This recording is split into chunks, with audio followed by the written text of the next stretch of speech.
Hi, my name is Dave Lewandowski. I'm here at Phase 2 in Alpharetta, Georgia, and I'm here with Tyler. Tyler, you want to introduce yourself? Hi, my name is Tyler Hausman. I'm a process development engineer and technical service here at Phase 2. We're here to show the HCHE 20. That stands for High Capacity, High Efficiency Freezer.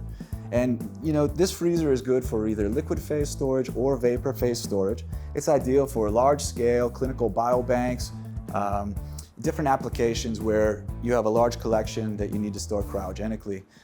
This particular unit, the HCHE 20, stores approximately 20,000 vials, 40 racks, slim racks, 5 boxes per rack. 5.2 slim vertical racks. Yeah.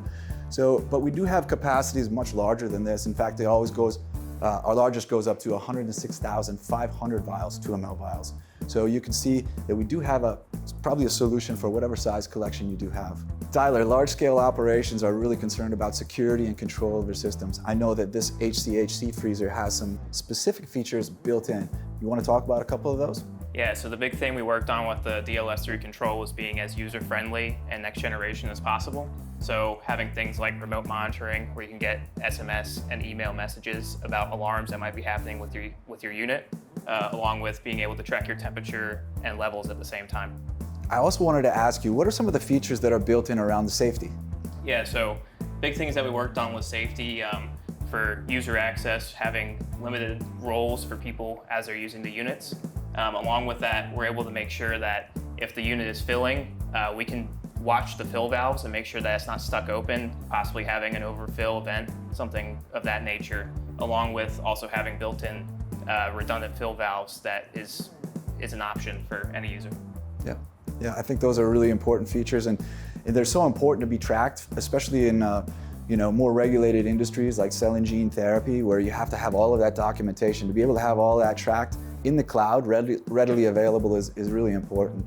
I also have heard, since being at Phase 2, a term called engineered for performance. Can you talk a little bit more about the insulation and the way these tanks are built? Yeah, so we take a lot of pride in making sure that we make a really quality product. So big things that happen for us is complete testing. Before this unit leaves the factory, we have a 45-point controller check. So we make sure everything's functioning, make sure that the dual level sensing is also working in good condition. That way you have multiple ways of making sure everything's doing what needs to be done. We also follow ISO 13485, and we're working on MDR certification right now. So making sure we follow everything and stay to the best quality standard that we can in the industry.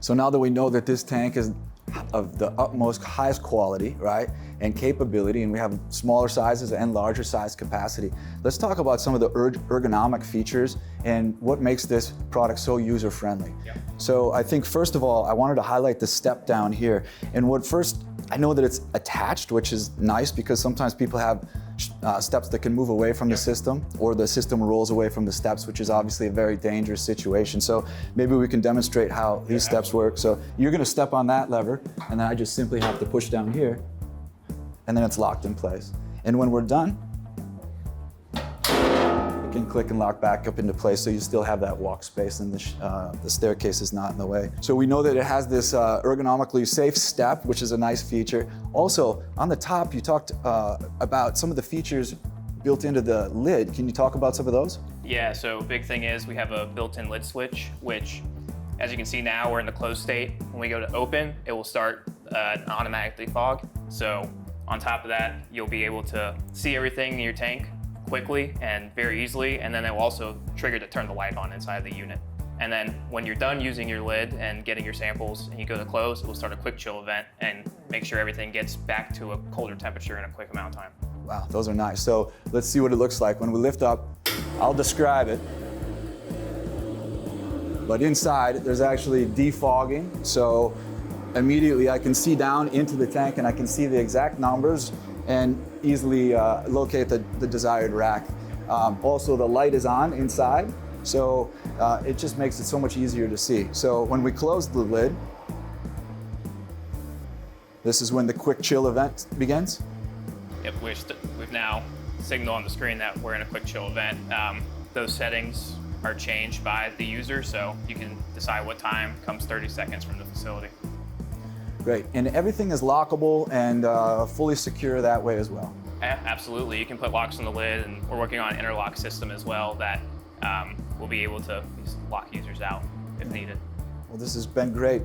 So, as we'd stated, the HCHE freezers come in many different sizes. If you're interested in learning more about this particular one, the HCHE 20, or any of the other models, please visit us at phasetwo.ccs.com.